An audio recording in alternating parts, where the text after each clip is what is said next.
महाराज जी, हमारे जीवन में दुआ और बद्दुआ का कुछ प्रभाव होता है या ये सब कर्मों का निर्धारित है?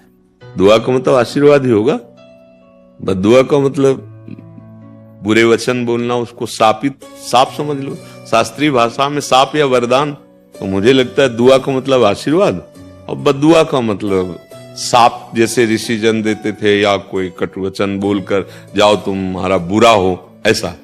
तो हम शास्त्रीय भाषा की बात कहते हैं। को न काहू के सुख दुख कर दाता और निज कृत कर्म भोग सुन भ्राता। कोई किसी को सुख दुख नहीं देता, अपने कर्म ही अपने को सुख दुख देते हैं। जैसे आप यहां चल करके आए, आज हम संत दर्शन करेंगे, आज संत संग करेंगे, आपका सच्चा कर्म बन रहा है, आप भाव से आ रहे हो, आपका मंगल होगा। अब जो आपका मंगल होगा उसमें हम प्रधान नहीं हुए, उसमें आप प्रधान हुए। आपने सोचा आज सत्संग सुनेंगे, भगवान के मार्ग में चलने की इच्छा से। अब आपने जो वचन पकड़ा और आपका मंगल हुआ, उसमें आपकी प्रधानता, क्योंकि आपने वचन पकड़ा, आपने वचनों पर श्रद्धा की, आप आए। अब वो अंदर से जैसे लग रहा है कि बाबा के पास गए, हमारा काम बन गया, या बाबा का आशीर्वाद। सत्य बात पूछिए, उसमें आपका प्रधान रोल है। आपकी भावना, आपकी श्रद्धा, आपका आना, घंटों इंतजार करना, ये आपका सत्कर्म बना। अब यहीं एक आदमी आता है, देखते हैं यार क्या चक्कर है। अब वो आया वहीं जहां कईयों को आनंद और शांति मिली, अब वो अशांत होकर निंदा करके अपने कर्म बिगाड़कर दुख। तो क्या यहां से बद्दुआ उसको मिली? क्या यहां से दुआ मिली?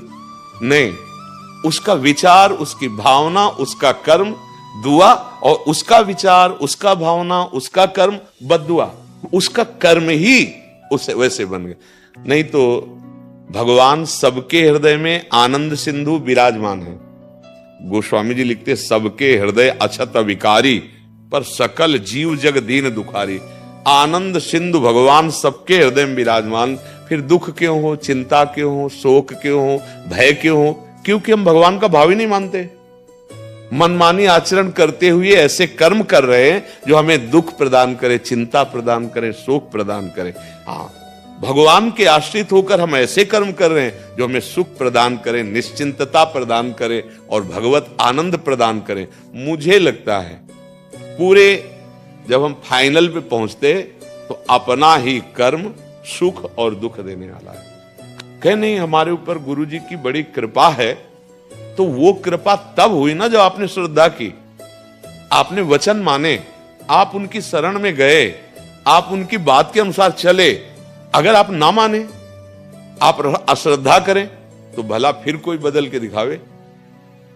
नहीं बदल सकते। भगवान भी हृदय में बैठे, तुम्हें तभी बदलेंगे जब श्रद्धा करो, विश्वास करो, आत्मसमर्पण भगवान को करो, नाम जप करो, तब आप देखेंगे, तब आपको लगेगा बड़ी कृपा है, हमारा जीवन बदल रहा है, हमें बड़ा आशीर्वाद भगवान का मिल रहा है, हमारा जीवन बदल रहा है। क्यों?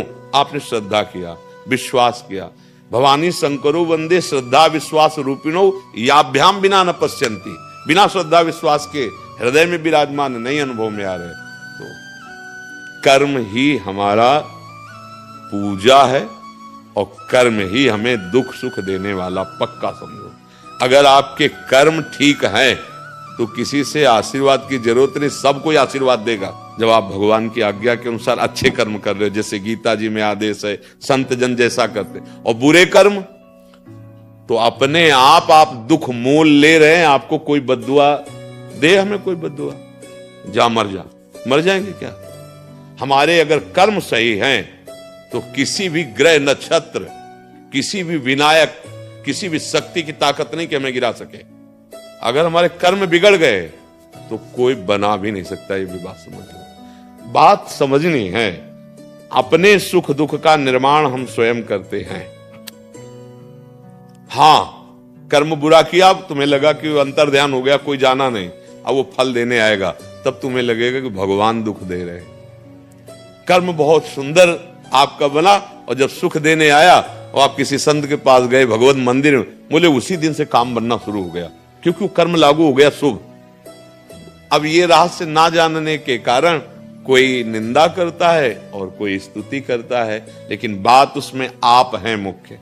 आप ना चाहें तो आपका कोई उद्धार नहीं कर सकता, आप ना चाहें तो आपको कोई संसार से हटा नहीं सकता, आप लगे रहें। आपने चाह की, आप उधर चले, आपने प्रयास किया परमार्थ में, तो आप ऊंचाई पे चलने लगे। अब आप उसे कृपा समझो या कर्म समझो। अगर आप उन आज्ञा के अनुसार ना चलो तो कृपा तो सबके ऊपर भगवान की है। कह रहे सब पर मोरी बराबर दाया, सब मम प्रिय सब मम उपजाए।